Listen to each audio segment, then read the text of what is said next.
Trade regulations, de facto.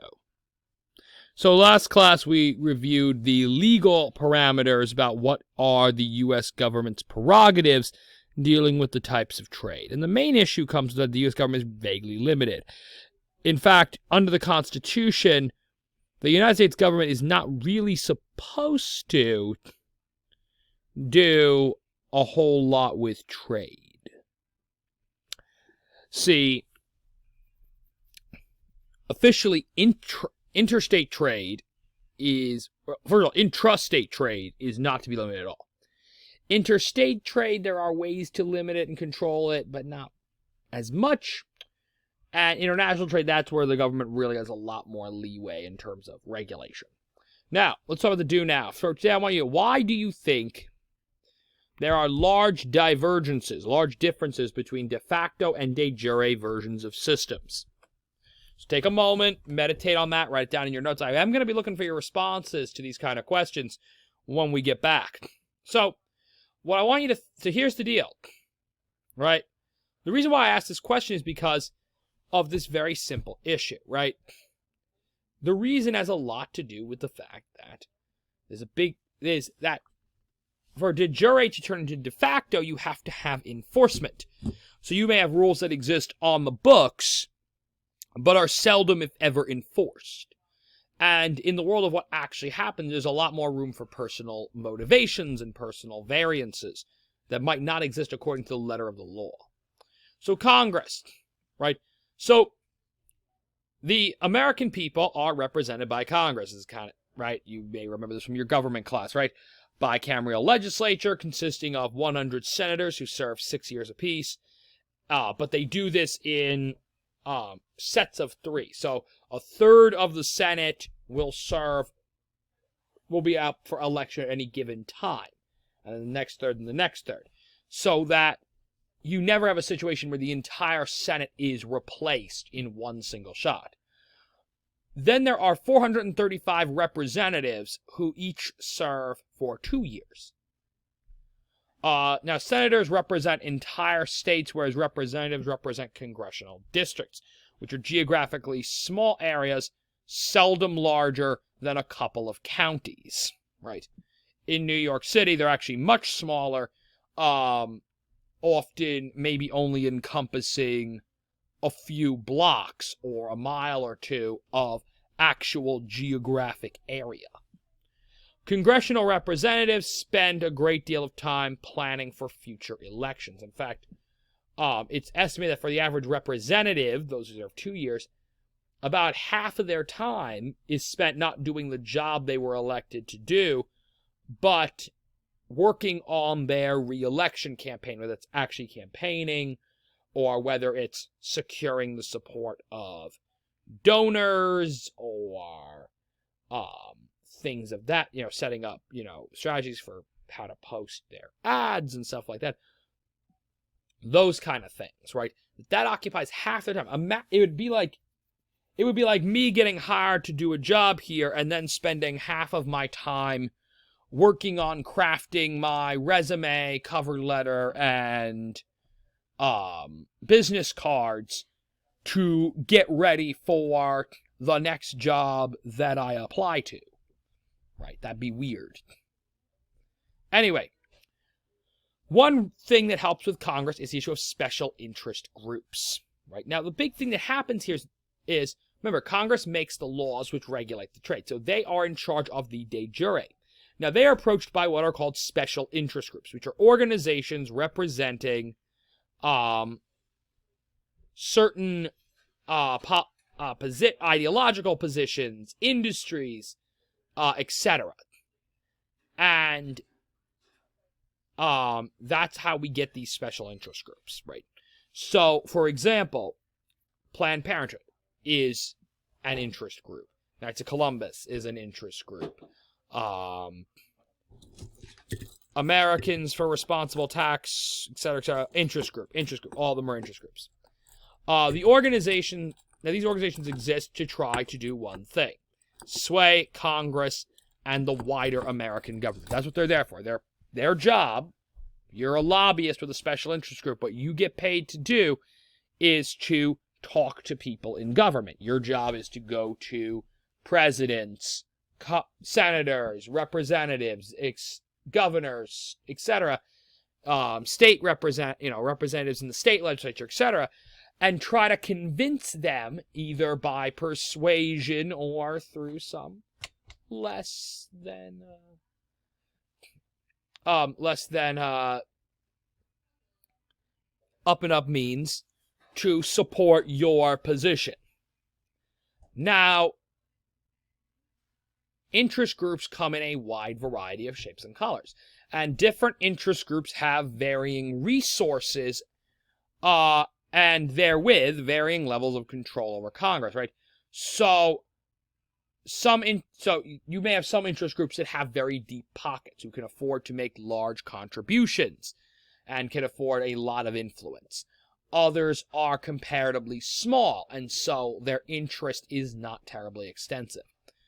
Now, some interest groups will also hold more influence over one political party than another. So there are some interest groups that hold such strong support among a party that it's very difficult to get elected as a representative of that party if you are not approved of by this group. So, for example, Planned Parenthood or the solar power industry for the Democrats, right? These are two interests, right? If you're pro-life or anti-solar, you're going to have a real dickens of a time getting elected as a Democrat. Not saying it can't be done, but it's going to be an uphill battle, to say the least. Republicans have their own set of interest groups that lobby very hard to their party, right? National Rifle Association, Beckett Fund for Religious Liberty.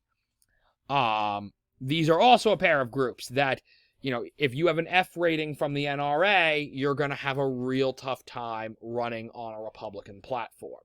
Again, not saying it can't be done, but it's definitively going to be an uphill battle for you, Now, you'll notice, each of these, Planned Parenthood and NRA, I use as big examples because, one, people feel a particular sort of way about them. Actually, it's ironic, both political parties have very similar emotions about their respective ones in these cases, so we're going to, hear a lot of the same arguments. Dead children, constitutional amendments, yada yada. If I were a government class, I'd go more into that, but we got economics to do right now. So, my point is, it would be very difficult to get elected either of these parties without the support of these particular interest groups. Now, lobbying. Now, lobbying is a manner in which citizens, diplomats, and interest groups attempt to persuade Congress to act in a certain manner. Right? That's what lobbying is in a nutshell. If we look at the textbook definition, that's what it is, right? So, you writing your congressperson is a form of lobbying. So is the head of an American coal mine making a call to his congressional representative. Or a major, or a foreign diplomat, right? So, the ambassador from Israel to the United States, or the ambassador from France to the United States, or Russia to the United States, or Iran to the United States comes over and says, hey, right, they can go before Congress, either as a group or before specific members of Congress, and try to convince them, hey, would you do this for me, right? Now, while in some cases this can simply be a matter of ideological persuasion, right? Let me talk to you, let me convince you that this is the right thing to do. More often than not, it also includes an element of donation, right? In many cases, interest groups will tie campaign donations to support for their interests, right? So, if you want to get money from Planned Parenthood, you better be in favor of, very little regulation on abortion. If you want money from the NRA, you better not have any strict gun control policies as part of your platform, right? That's going to be a condition of those organizations giving you money. Now, the question exists, is this quid quo pro, right? Quid quo pro is Latin for this for that, right? So, and the official, right, so one way of saying is that this is a clear contractual, not contractual, what's the right word for this? Transactional. It's a transactional relationship, right? The interest group gives the congressperson money, and the congressperson votes the way they ordain. So that would seem almost like, quid pro quo, buying votes in a sense, right? You give me money, I'll vote for the policies you want me to vote for. And if not, I'll vote for the policies of what someone else gives me. But others would argue, no, this isn't quid pro quo. Now you may be like, well, wait, Skanga, you just told us that there's money changing hands. How is this not? The argument some groups would be saying, no, we're supporting politicians who already agree with us, right? So in other words, their position, right? So if you were to go and talk to a spokesperson from the NRA or Planned Parenthood, their official story is not going to be, oh, we're buying votes. No, that doesn't sound good. Their official story is going to be, well, we find government representatives who agree with our positions. And then because they agree with our positions, we're willing to give them financial resources to make sure they stay in office and continue to support those positions, right? In some ways, it's an issue of semantics, right? If the offer of money comes before the ideological conversion, then it's quid quo pro. If it comes afterwards, it's just political support. Now, does that sound like that's a little fishy? Sure, but that's politics. Now, all right, so we get how major interest groups, which can include industries or ideological groups opposed to industries, can clearly affect the government. But how does the government actually influence trade? Well, the government has a few tools in its toolbox that allow it to influence trade. One is taxes, right? Another is regulations, requirements, grants, subsidies, and contracts. So taxes, right?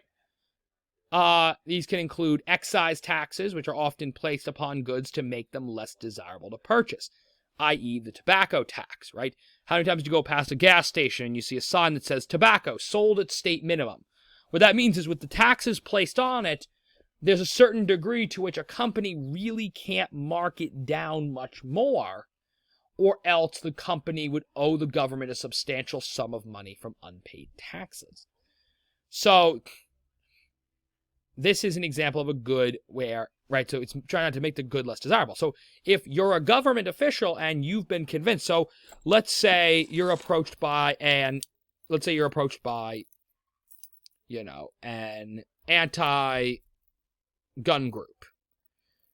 You could place an excise tax on the purchase of guns or ammo, making them more expensive to purchase, thus making them less desirable to purchase.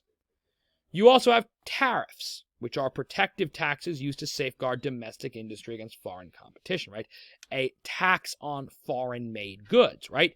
So a lot of companies that lobby for goods to be made in America or represent manufacturers or their industries in America might lobby for a tariff, right? They might say, look, we want to protect, let's say, American auto manufacturing, right? So we want you to put a tax on all foreign-made cars coming into the United States, so that those goods are then those cars are more expensive to buy than comparable domestically made cars. And the idea is hopefully that'll encourage the consumer to purchase the American-made car instead of the foreign one.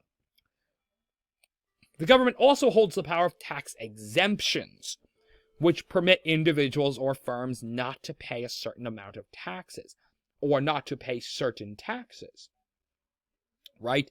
So the government wanted to encourage an industry. They might say something like you could say something like, all corporations will be taxed 25% of their earnings above a certain amount, unless they're American manufacturing firms, right? So you might say, everyone pays this except this group. They're allowed out of it. So naturally, if you're an industry, you might want to be part of that group that gets excluded from that tax so that you can keep more of your money. So that's the next thing. Now, in the next slide, what we're going to look at is regulations. And we'll see how regulations